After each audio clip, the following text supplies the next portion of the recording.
All right. Hello. Hello, Chris. Chris Hello, Ahmed.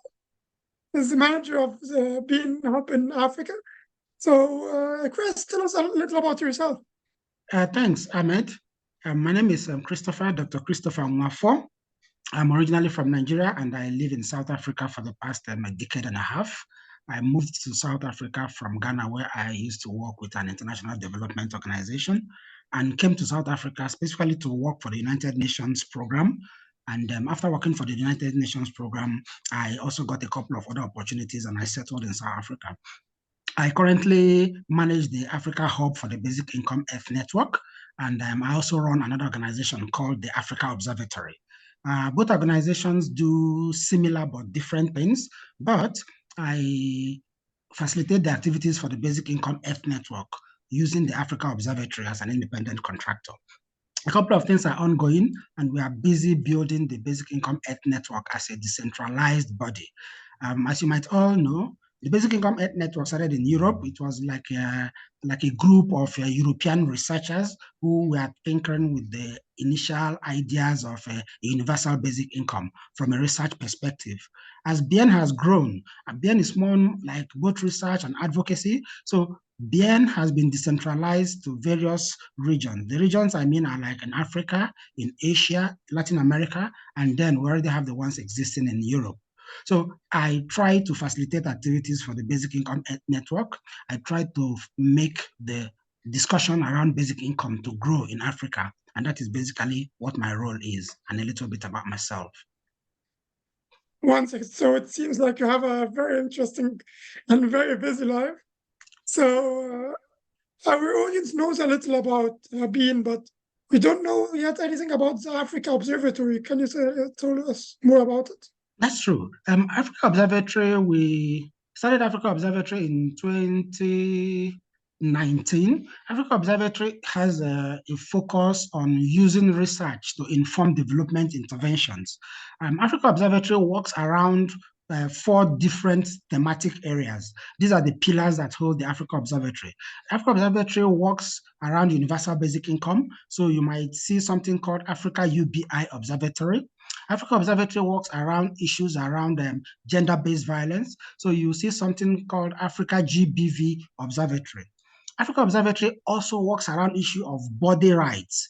Rights of people are able to utilize their bodies in ways that mean whatever to them, a matter of choice. So we tentatively and funnily, we called it the Africa Sex Work Observatory. It's all around working with key population groups around the issues of victimization, discrimination, and prevention of violence against key population groups.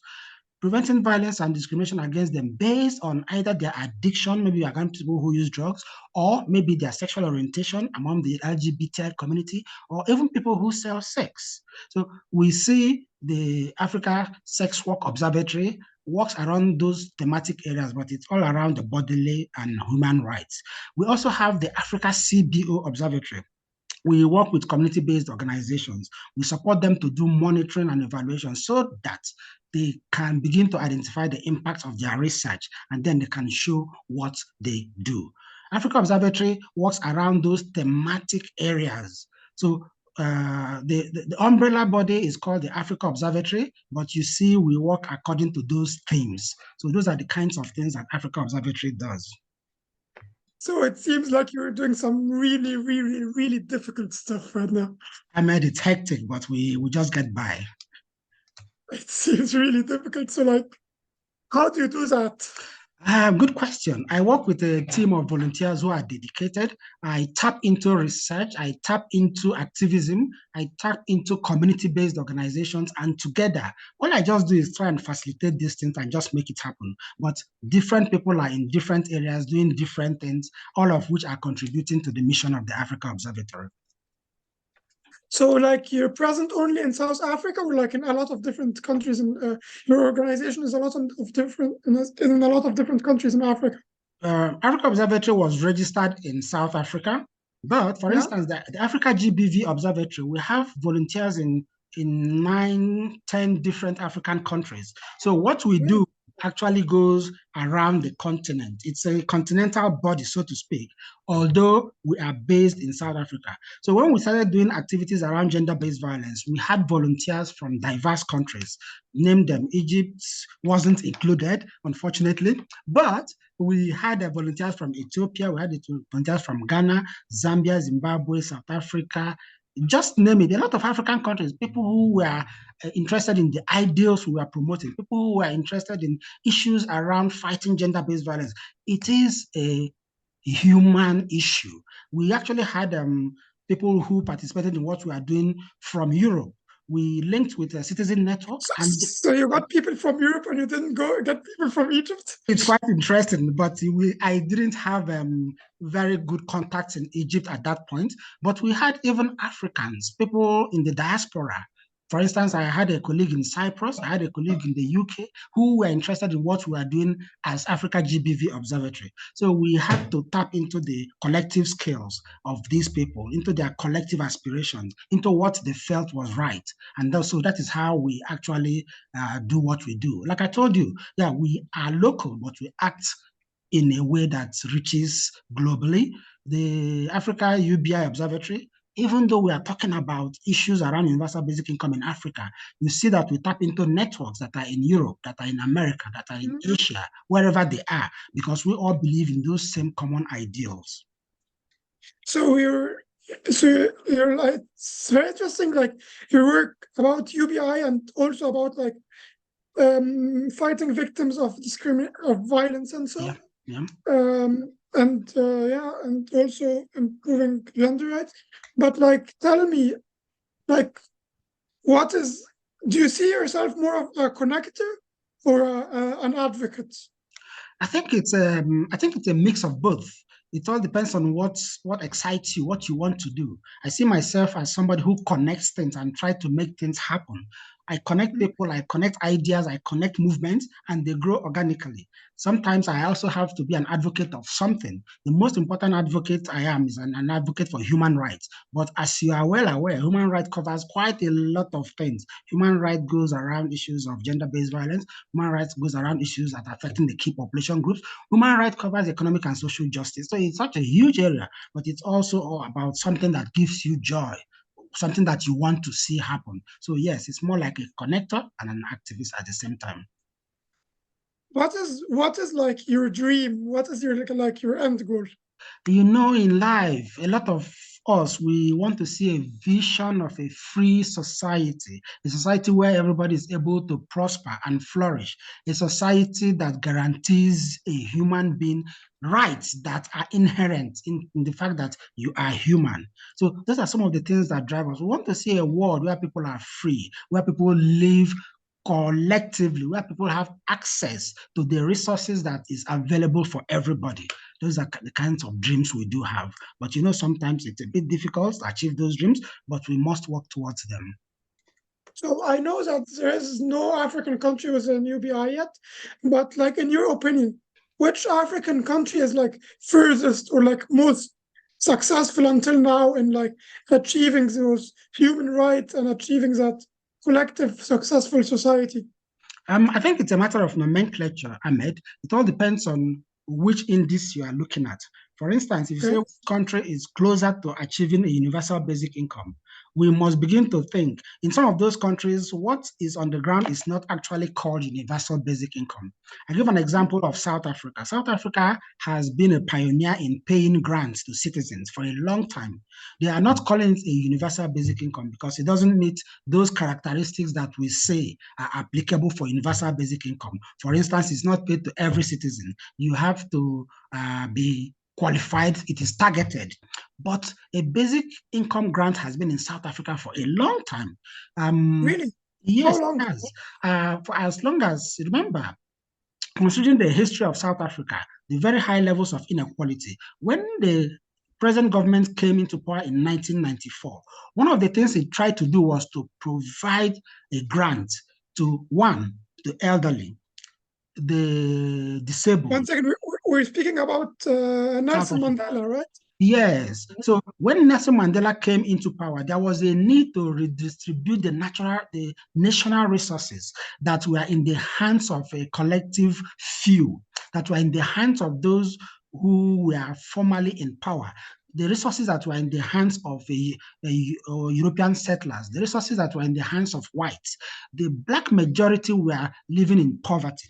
One of the key interventions that was handed out was the use of the social grants, the redistribution mechanism to ensure that, one, people who are disabled, who are elderly, people who have children to support can be able to meet their basic needs. So the grant has been in South Africa for a very long time. But like I said, it's not called a universal basic income, but it is still a grant. But like, can I ask you, how successful is the universal basic income in South Africa? Because I know that the universal basic income is like targeting eliminating poverty and building a strong society and like guaranteeing that everybody lives a good life. But I have never been to South Africa, to be honest with you, Yeah. and maybe I have a very wrong image about it. But what I hear from the news, what I hear like from people talking about it, is that it has a lot of inequality, that it has a lot of crime, one of the countries with the highest crime rate in the world, and a lot of poverty and even segregation until now. Yes, unfortunately, South Africa is burdened with those statistics, and those are the legacies of colonialism. Those are the legacies of apartheid, and those are the legacies that exist. But truth be told, South Africa has made some very good strides in trying to address some of those issues. Yes, the levels of inequalities are very high. South Africa is considered to be the country with the highest level of inequality in the world. It is a legacy of colonialism. It is a legacy of apartheid. So those legacies are being addressed gradually. I must be frank with you, I've lived in South Africa and I see how the government is trying to address some of these issues using these social grants. These social grants are the lifeline of millions of citizens in South Africa. Millions of citizens in South Africa rely on these social grants to survive, to provide, to make sure that they are moving ahead. So the social grants have been a success, if you ask me, in this you look at it. Social grant, you can't tamper with social grant in South Africa. That's going to lead to a social revolution. So that on its own tells you the importance and the impact of the social grant. But like I said, in South Africa, the social grant is not referred to as a universal basic income, but we look at it as some kind of income support. How many people get it, and like, how high is it? Like, if we compare it now, like, for example, if we compare it with the prices in the US, and like, how much money are people getting, like, taking also local prices under consideration? Yes, Because I imagine that local prices are a little cheaper than that's in true. the US. That's true. But it wouldn't be fair to compare the cost of living in America and in South Africa. But to be honest, the amount that is paid as a grant doesn't really meet the household needs per month. A lot of civil society organizations have been campaigning for an increase in the basic grant. I'll give you an example. The basic grant as at now is it's not more than, I think it's about 40 US dollars or thereabout.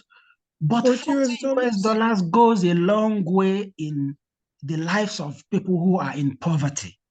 I don't know if you get I what imagine that. it does go a long way. People depend on those grants to survive. It's like the child support grant used to be 350 rands, which was the equivalent of $20. But that's 350 rand is what some single mother will use to feed the child for the whole month. We agree it is not enough. Advocates are saying, let us increase that grant. But for instance, when COVID struck, there was a social relief of distress grant that was being paid to every unemployed person. It was the same 350, just approximately 20 US dollars.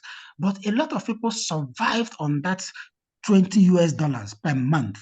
So it is important not to just say, no, this amount is too little, but to look at how does it affect people's life. Is it equal to the poverty line or below or It higher than is the poverty line? it is slightly below what we call the bread basket. a lot of people have done a lot of comparative analysis. They are saying the bread basket as in South Africa, that is a composition of basic goods that a family of four needs to survive.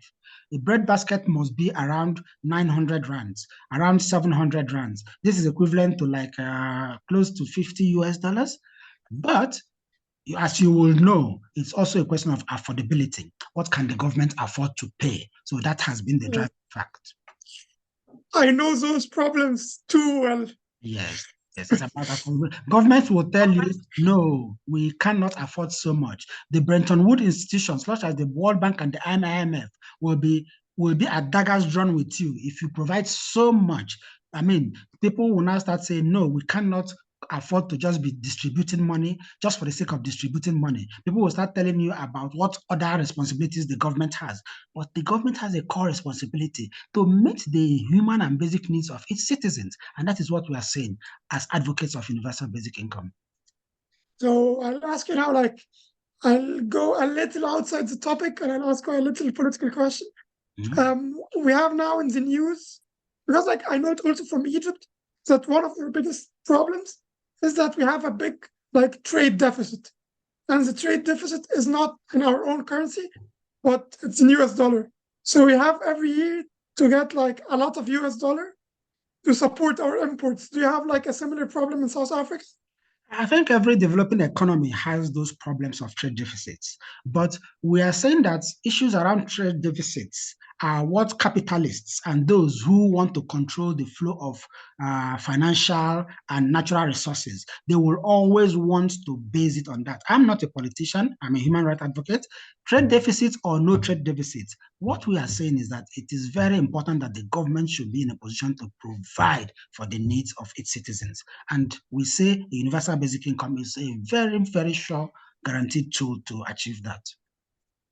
So because I know a lot of people in Egypt are talking about right now, do you think such like the government will be more able to provide for their citizens if they really implement that BRICS currency and countries are like able to buy their own currency?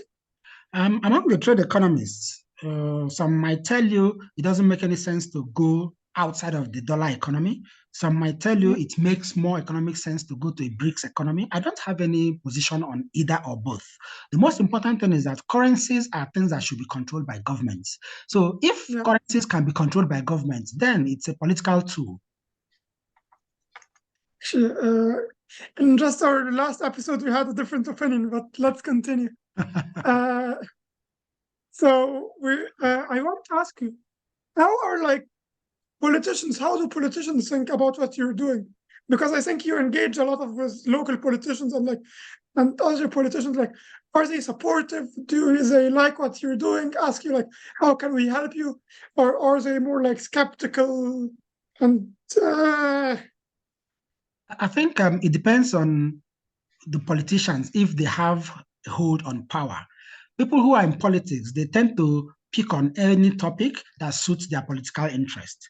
That is what is obtainable everywhere. So we have opposition politicians who are asking for a universal basic income in order to attract votes from amongst the poor. We have a government in power that is already distributing a grant, but they know what is in the fiscus. We have other politicians that are saying, no, let us not distribute money. We have this capitalist leaning or market-free leaning neoliberal politicians. They are aligned to the views of the Bretton Woods institutions. We totally understand all of that. But the most important thing is, how do the citizens themselves feel about a universal basic income? That is the question we should be asking. So I'll ask the question. How do the citizens of South Africa think about the universal? Those who benefit from the grants, they will always tell you that a universal basic income is the best thing that has ever happened to them. Those in the middle class, they tend to be a bit ambivalent. Some support, some might feel, no, we're just adding more taxes to us. But it is because they have what you call an income. Amongst those who don't have an income, those are the vulnerable groups. Those are the people that are really, really affected. You have to wear the shoe to know where it pinches. So if you talk to the poor, they will definitely tell you that the universal basic income must be adopted. Politicians will take different views depending on what is able to get them votes. I think the most important people we should concentrate on are the actual taxpayers, the middle income people. And you'll find out that the middle income people are sympathetic to the problems that are being faced by those who do not have a basic income. And what do the high income people think about it? The higher earning income people, their only worry is that it will now become an additional tax burden on them. And naturally, you will feel like they might be a bit protective, they might be a bit conservative, they might not really want to add more into the tax fiscus. And would a universal basic income mean more taxes for the rich? Universal basic income doesn't really have to mean more tax. It all depends on how are the natural resources in the country, how are they derived, how are they distributed. When we begin to look at issues around, for instance, South Africa has a lot of gold, a lot of diamond, a lot of natural resources. Who are those benefiting from those resources? How are those resources being taxed? Are those resources being used for the good of the people, or do we have some corporations from North America who are tapping in and moving all the profit into their own countries? Those are the things we should be looking at. It's not the tax that the people pay. Every government taxes every citizen. That is normal. But a UBI shouldn't be based on what you are able to generate from tax when you have natural resources.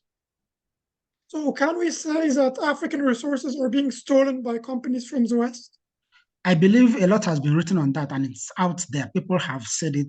All the financial flows that have started right from the period of colonialism due to the exploitation of natural resources, exploitation of wood, exploitation of timber, exploitation of human resources in terms of slavery, exploitation of petroleum and gas resources.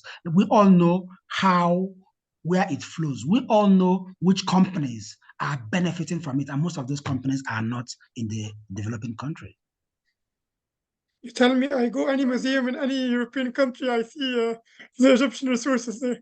But it's very clear that when you go and see who are the exploiters of the natural resources, those resources have been exploited and they have been used to develop a specific section of our world. And now a lot of people are saying it is high time some of those resources are sent back to where they were actually brought from. So, Chris, my friend, tell me, what should we do? Like, how can we change that? It's difficult. Change is difficult, but it's not impossible. I remember one of the highly quoted words of Nelson Mandela. He says it always seems impossible until it is done. It is not impossible. We need to continue to advocate. We need to continue to be people who are in the movement, talking about natural resources, exploitation, the illicit flow of funds, the movement of capital. We need to engage. We need to join hands with those who are advocating for reparation, those who are advocating for economic and social justice. We need to make sure that citizens in all parts of the world are able to enjoy equal opportunities, are able to enjoy equal access to resources. But those resources are in the developed world, in the developed countries of the North. And most of those resources emanate from the South. How then can we achieve social justice? Maybe we can maybe really we can create, like the Norwegian government fund. Yep. That is like sponsored by the oil of the country. Or a better example is Alaskan, yes. Alaska has like a UBI system that is permanent financed with their oil. That's Maybe right. like Africa has a lot of resources. I think of a country like the DRC. Yes. Congo has so many resources, and they're like most of them are being stolen. Like, couldn't we use those resources?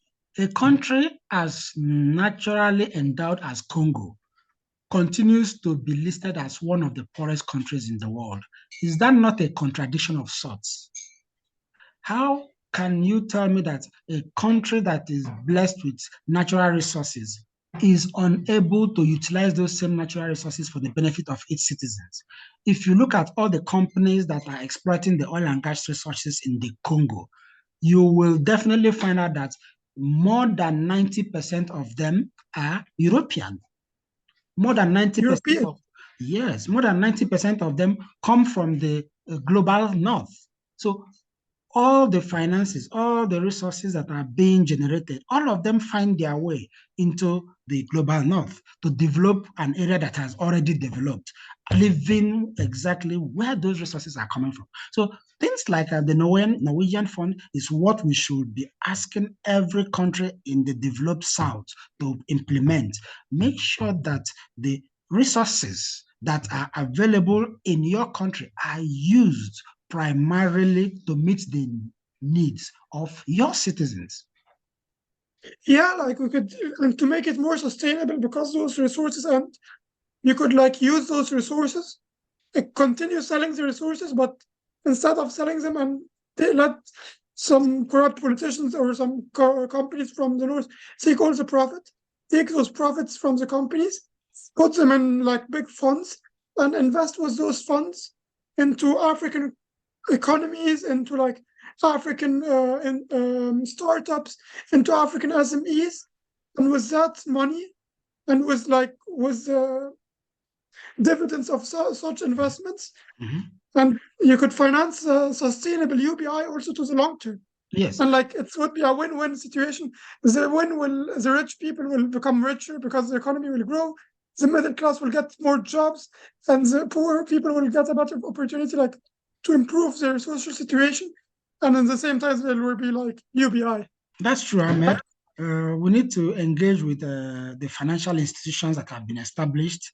We need to engage with the Bretton Woods institutions. For instance, it's not about taking anything from those who are currently mining. It is not about taking, it's all about an equal partnership. We should be able to set up things, and we call the investors, the innovators, to come and participate in the process of deriving natural resources. They might tell you that, you see, those countries from the global north, they are bringing capital, they are bringing equipment, they are bringing expertise. We understand the role of all of these as factors of production, but we should be able to engage the World Bank, for instance, the IMF, for instance, to provide capital to these countries to now employ these people who have what we call expertise, to employ people who have equipment to come and participate as equal partners. We understand what it means to deploy your capital, to deploy your intellectual property, but you should be able to be rewarded accordingly, not you just take all of it and then you give the government a pittance. Can we say that the Chinese are better partners than the Europeans? Or are they just the same? I think the Chinese have a different model, but when you really, really look at it, it's still all about exploiting those resources and taking it back to where they come from. So the models are slightly different, but the aim and the end goal are very, very similar. So, and do you think we should do that? Like, do we need like a common African solution, or do we need like for each country a different solution? It's not about a common African solution. It's about a common global solution. We need to be able to engage the global north, because there are sympathizers. There are people who are in the global north, but they understand what the problem is. If we can come together, we can sit on the table and agree how can be done. It's all about ensuring that people have access to their basic needs. European countries have set up welfare systems decades ago that takes care of vulnerable individuals. African countries, Asian countries, Latin American countries are playing catch up, but they are finding it difficult. European countries have moved from welfare. They are now going into UBI per se, but African countries haven't even got the basis of a welfare system right. It is only very few African countries that have in place means and measures to make sure that they provide for vulnerable people. It is only very few African countries that you go and you find out that an aged person has access to a monthly grant, that a disabled person has access to a monthly grant. It is only very few individual countries. But these are established norms and practices in developed countries. That's what we are saying. So, but you think that European politicians, like I know that there are a lot of very good people from the global north who like sympathize with us, who like support. I mean, I'm being like a lot of them. But my question is, do you think that politicians really want to change a thing? Do you think that politicians from the north, from the global north, I'm not talking about the normal people. The normal people are good, but do you think that politicians will really try to change the system that they are profiting from? Or Yeah, do we have to put pressure upon them? we need to put pressure on them. People will normally not give up what they believe are their privileges. But the good news is that we have allies in the global north. We have people who have a conscience. So technically, politicians will only play the game. It's a game of numbers. If we're able to mobilize a critical mass in those developed countries, then they will be able to hold their politicians to account. You see an example of what is happening in Italy. A lot of Italians do not feel comfortable with the issue of migration. And you now a party that has grown in influence because it is riding on the back of the anti-migrant wave. So it is only when you are able to develop a critical mass of supporters in the advanced countries that they can now put pressure on their politicians to do the right thing. But do we really like need the support of the global north? Can't we as Africans like solve our problems ourselves, like build like yeah, it is important to get control over on our natural resources. But do we really like need the support? Can't we like, use our own strengths or our own skills or own know-how to build strong economies that are then able to speak with them on an equal partner level, like the Chinese did it? That's correct. We can, but you see, Africa is plagued by issues around poor leadership, bad governance. So we have leaders who are in the pockets of other countries. You have issues around corruption. You have issues around where Africans themselves have not stood up to hold their leaders to account. So until we are able to stand up and hold our leaders to account, until we are able to begin to improve good governance, until we are able to provide what we call servant leadership, it's going to be a bit difficult, but Africa can do it. Africa has those resources. We can, for instance, place an embargo on our own resources, and we say at this point in time, our resources will not be used outside of our borders. We can now begin to do what? Put pressure on those who are seeking access to our resources. We make sure that we improve what we receive from those resources, for example. And it is only when we're able to do such a thing, then that we can now sit and on the table as equal. So we probably need to begin to look at the African Union. Probably need to look at regional bodies like the SADC, the ECOWAS, the Northern African Bloc, and then we need to begin to improve good governance. We need to begin to bring ideas. We need to bring young people into the discussion table so that they understand what these issues are, and then they can advocate. And how do we do that, Chris? It's about really mobilizing. We just continue to mobilize. We must continue to mobilize at different levels using different fora. So it's not about fighting. It's all about putting pressure. It's about putting pressure and being strong, right? We're not fighting with anybody. We are just asserting what we think is our right.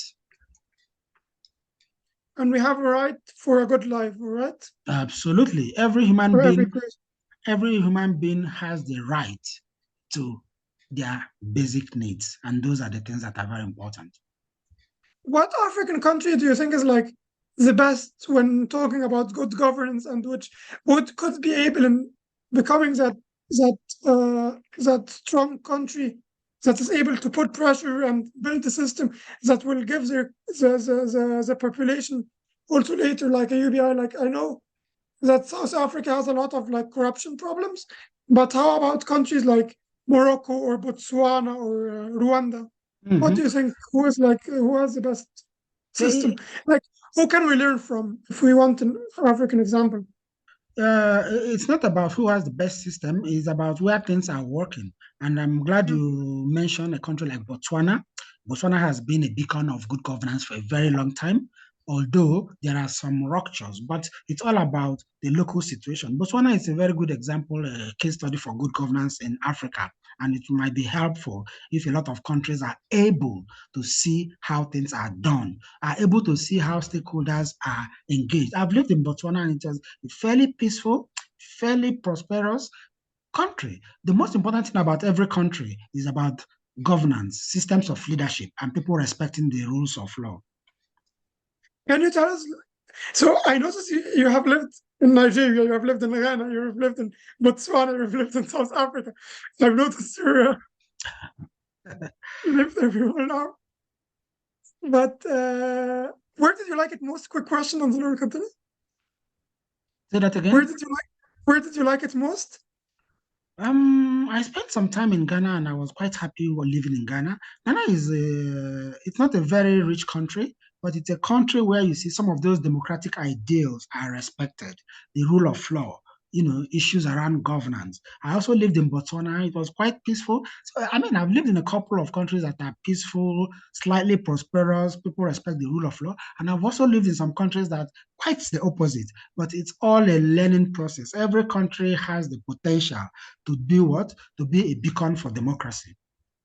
So tell me about Botswana. Like, why does they have the better governance than many other countries? Like, what is the reason? I think it goes back to probably the ideals of the founding fathers, the ideals of the early politicians. The early politicians probably have set good standards that every other politician wants to maintain. You understand? They understand the issue of making sure that everybody has access to something. It might not be much, but whatever little you have, let's make sure that everybody gets it. It's about something that they say in South Africa, the spirit of Ubuntu. You bring the community into whatever you are doing. You have the community spirit. So Botswana achieved that in very simple relative terms. Initially, Botswana wasn't a very prosperous country. So they were just going by up until De Beers discovered diamonds in Botswana. Then suddenly Botswana understood that it had riches, but it already had what we call a heritage, a leadership heritage, the leadership that understood what good governance was all about. And subsequent governments in Botswana have now followed those lines. They've told that path, and that is why democracy continues to be flourishing in Botswana. People continue to at least see Botswana as a beacon of hope. Okay, so seems like you said it's all about the spirit of Ubuntu, of bringing people together, bringing the community together. Yes, making sure that what belongs to the community stays in the community. It's all about making sure that greed and avarice doesn't make a few individuals want to take what belongs to everybody. It's all about making sure that the equal wealth is shared. It's all about what you talked about, citizens' dividends, making sure that whatever little we have, we use it for the greater good of all. That sounds really right. So tell me, like, we now have heard about a very good example. Now let's speak about a very bad example. And I think it's difficult to find a worse example than Congo, with all the riches they have. With all the riches they have. It's like I have never been there. I don't know a lot about the Congo, but I think that, like, when we think about it, how many resources we have, and like their numbers, their indicators, they're always like one of the worst performing countries.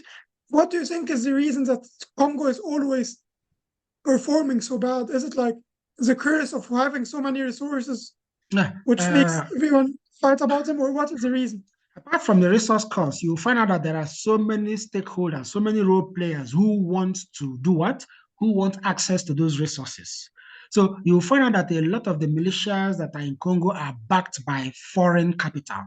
You find out that a lot of the people who are fighting different factions, they all have different interests. Those interests are being put together by private investors from the global north who are willing to finance a war just to have access to, for instance, to cobalt. We have the Russian mercenaries who are in different parts of Africa. They are being used for private gain. They are not there to protect the national interest. They have been deployed in order to make sure that people have access to certain resources. So we have a lot of competing interest in the Congo. The Congolese people themselves are now so divided that it is difficult to bring them all together to make sure that whatever they are fighting for is for their common interest. So it needs a lot of bringing the local stakeholders together. The problem we see is that there are a lot of foreign influence in the Congo, and that is what is driving the war. That is what is driving the fighting between different kinds of groups. But those groups, at the end of the day, they are fighting for the control of those natural resources. So, and how can we convince those private investors? How can we convince their mercenaries to change their business model, I guess, and to become more inclusive? It's not about convincing the mercenaries. It's about making sure that private capital flows in a sustainable way. Illicit capitals is identified. People know that when they have access to, for instance, a gold mine in the Congo, all the money they make cannot be traced. They simply take it out.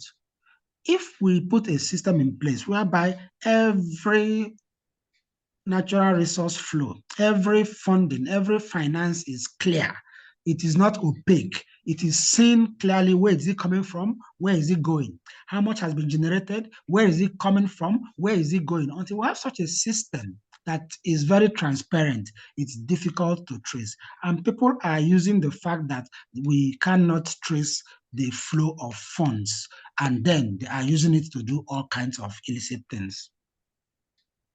So, do you think, how do you think about, I know that Tanzania has taken some steps to take control over their own resources. Yes. Do you think that's the model other African countries should follow, or is Tanzania doing it like in a too non-compromissive way? I think every country should be able to deal with the issues in a way that is locally inclusive, in a way that takes into consideration the interest of the citizens. If the Tanzanian example works perfectly in Tanzania, it is probably because of leadership. It all brings us back to leadership and good governance once more. Those are what are lacking in many African countries. Do you see any potential for UBI in Tanzania in the short term? I haven't done a good study on the Tanzanian case. I'm not going to be able to comment fruitfully. So I might just have to say we just have to see how it develops.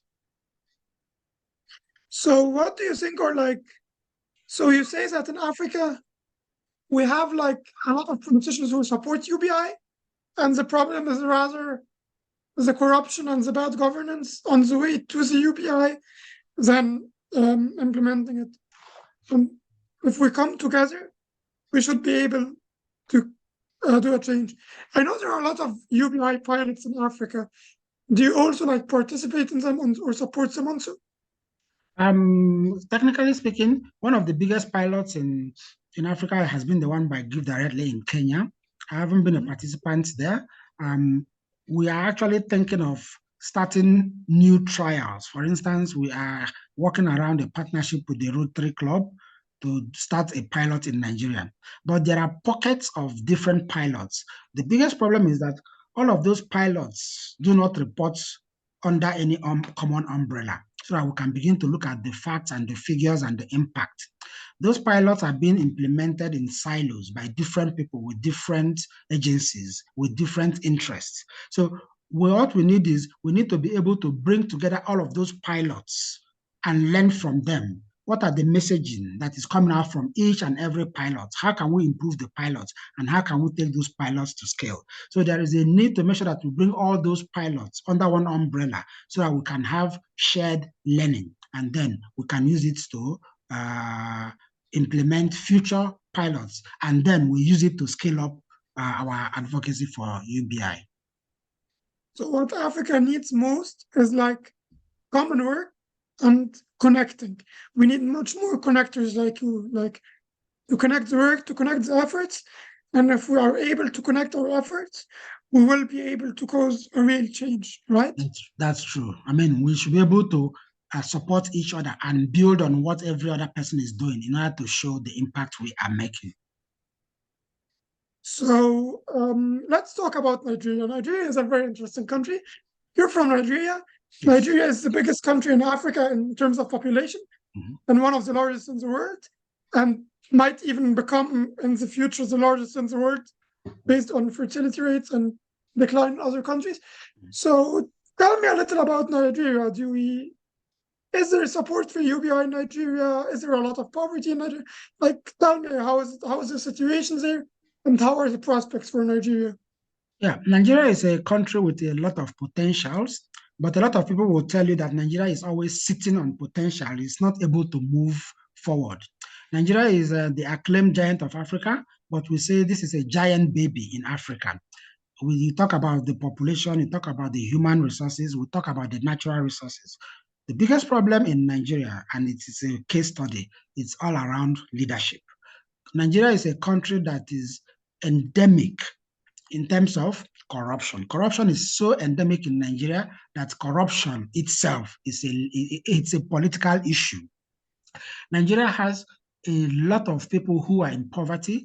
After India, it was listed as the poverty capital of the world. You begin to ask yourself, how can a country with so much resources, just like the Congo, be beset with issues around poverty?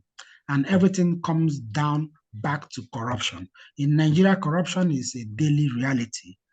Government official can actually pocket the financial flows of a country, the financial flows of a state, the financial flows of a region, and nothing happens. You find government officials every day in the news. You hear the Economic and Financial Crimes Commission prosecuting one person or the other. A sitting governor, like a region, the head of a region, after their term in office, you find that the news is all about how much money, and we're talking about millions and billions of dollars that have been misappropriated. And at the end of the day, nobody is held to account. So it has become so endemic that corruption is now a political game. Until we begin to tackle corruption in Nigeria, Nigeria has one of the brightest human resources. Nigerians are almost everywhere. But unfortunately, you find the good ones and you also find the bad ones. The good ones are the product of an economic and educational system that was working until it stopped to work. The good ones are the ones who have been trained by a system that was initially working. Nigeria used to have one of the best educational institutions in Africa. Nigeria used to export teachers, doctors, lawyers to other countries to work. Every country that has received any of those people continue to attest to the fact that these are bright individuals. But the bad ones are the product of the corruption that is endemic in Nigeria. The bad ones are the product of the schooling system that has gone to disarray, a schooling system that is no longer working correctly.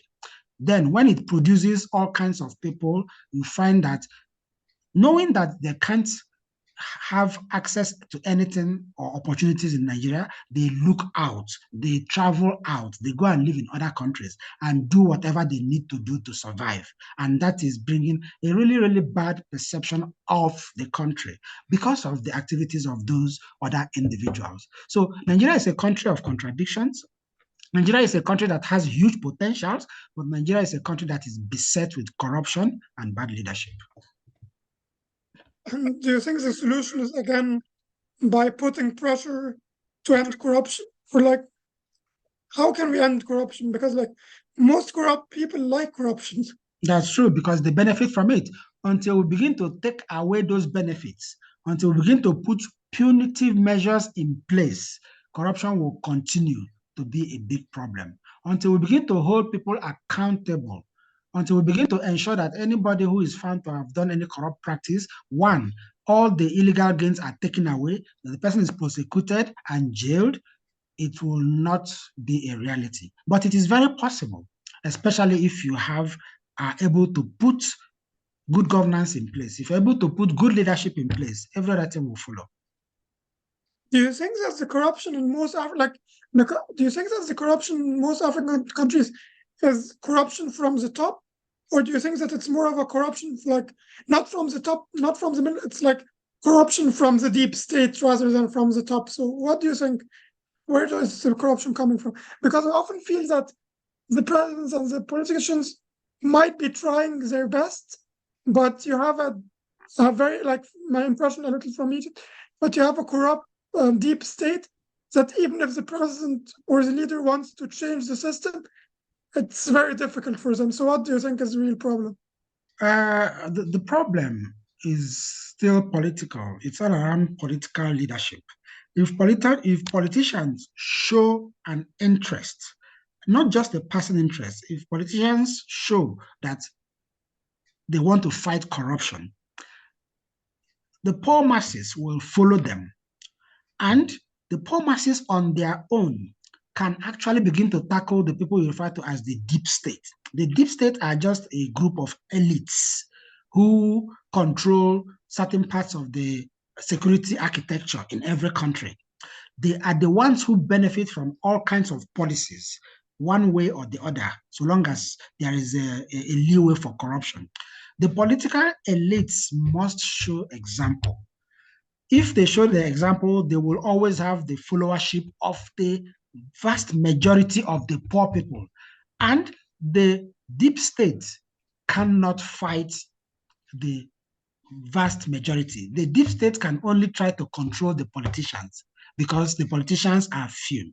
The deep state cannot fight the millions of the poor people who make up 90% of the country. For instance, in Egypt, the deep state can only control those who are in power. And they will continue to try to control those who are in power.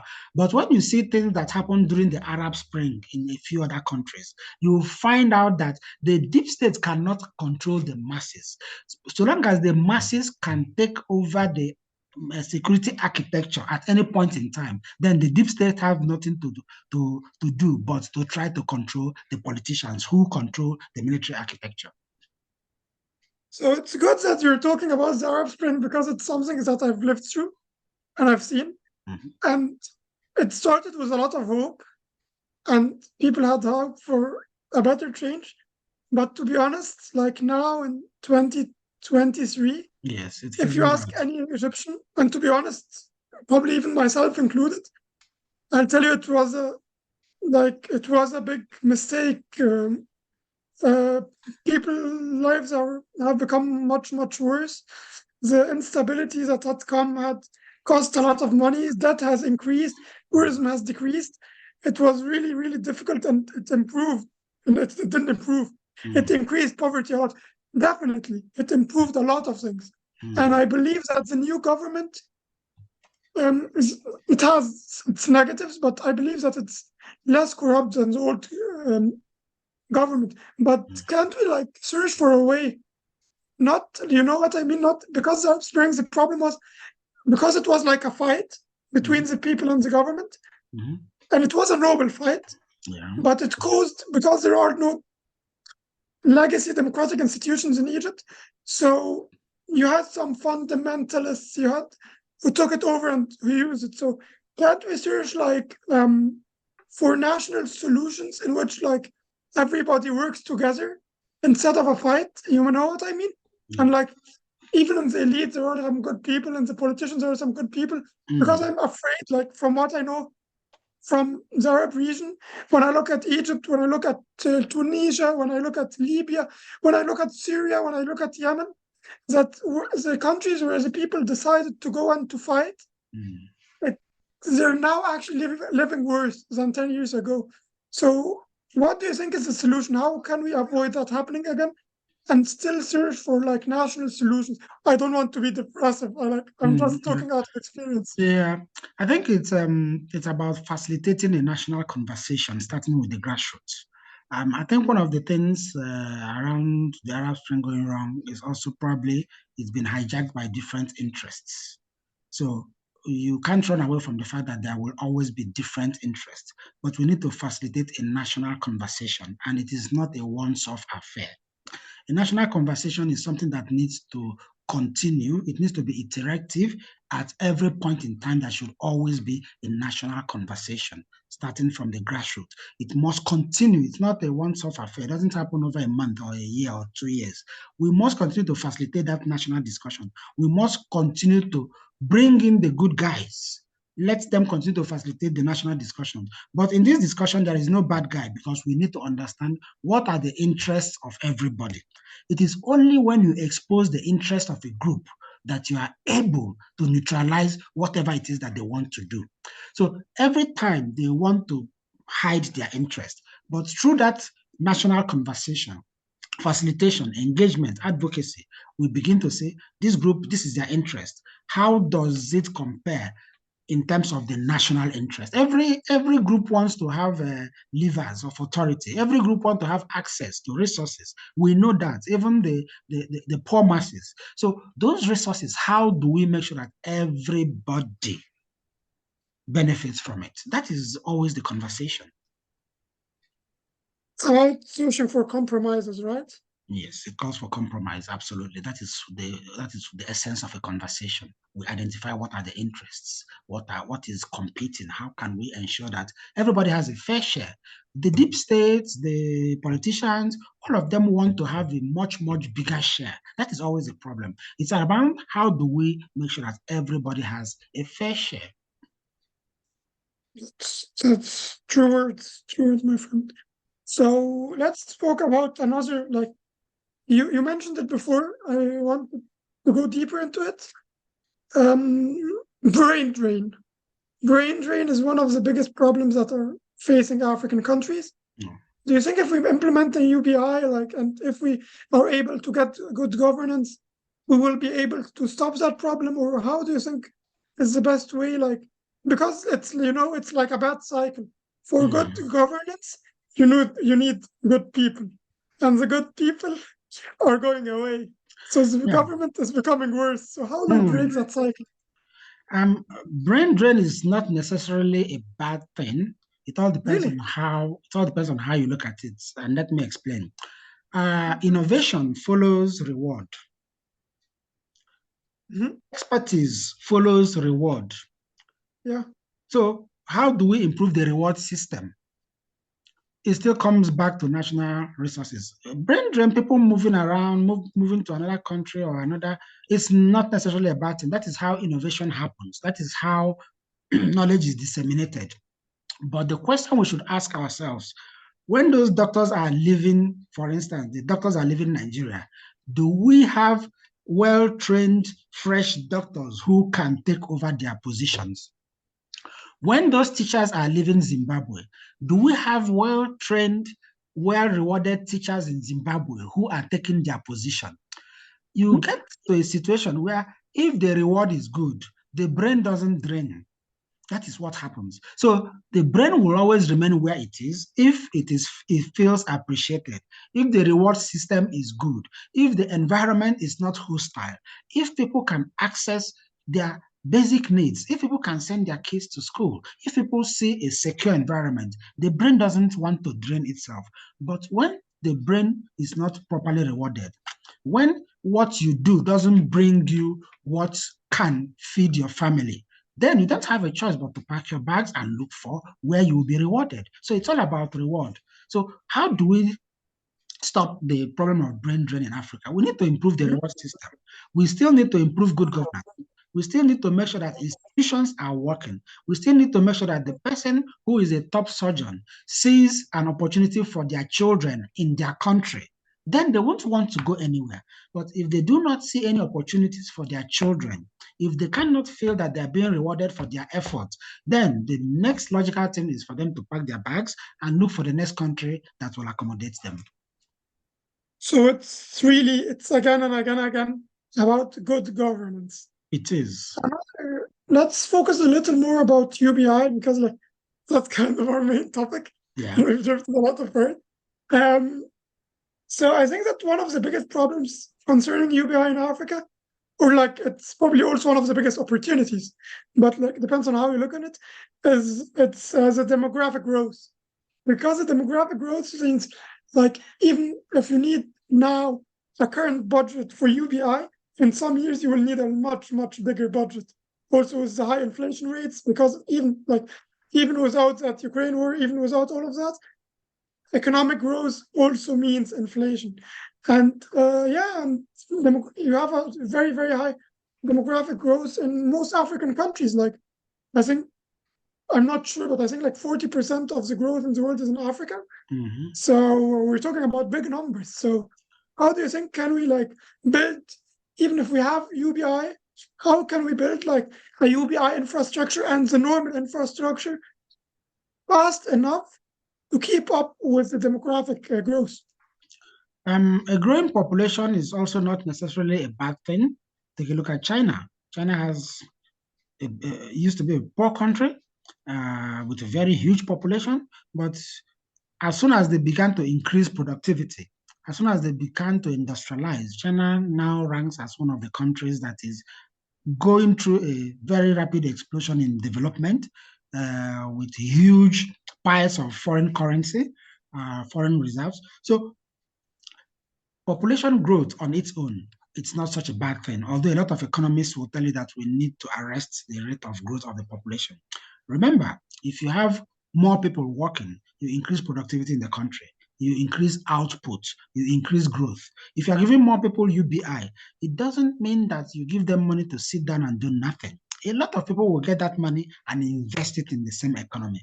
A lot of people will get that money and use it to do something that brings in additional income. So when you look at the health and the wealth and the benefits of a UBI, you just can't begin to think a UBI is about giving people monies and it's a drain on the national economy. A UBI is not necessarily a drain on the national economy. A UBI could be a way to actually support and grow the national economy. When you have citizens in a country that are well fed, that are mentally okay, they are able to increase their own productivity invariably. That increase in productivity contributes to economic growth in the country. That is well noted by economists and politicians. The biggest problem is, do people have the will to make sure that human beings, their own citizens, are able to meet their basic needs? That is the questions we should be asking. So when we have an UBI, we will be able like to give the people the opportunity to live a good life, and then they will become those entrepreneurs, then they will start investing, and it will be like it will create more and more good and more growth and more like richdom. That's true. Right? And remember, we're not asking that the UBI should be set at a level of affluence. We're not asking that you should be giving people a UBI of 16,000 US dollars every month so that they live like kings. We're asking you to help them meet their basic human needs. Anybody who is destitute doesn't have time to think of a business. Anybody who is destitute is just simply struggling to survive. They do not have any reason to think that life offers them anything. As long as we meet the basic needs of people, and it's all about food and shelter and a little of good health, people will begin to demonstrate the natural proclivity in every human being to be productive, to build something, to contribute to something. And the process of building and contributing, that is what drives economic development.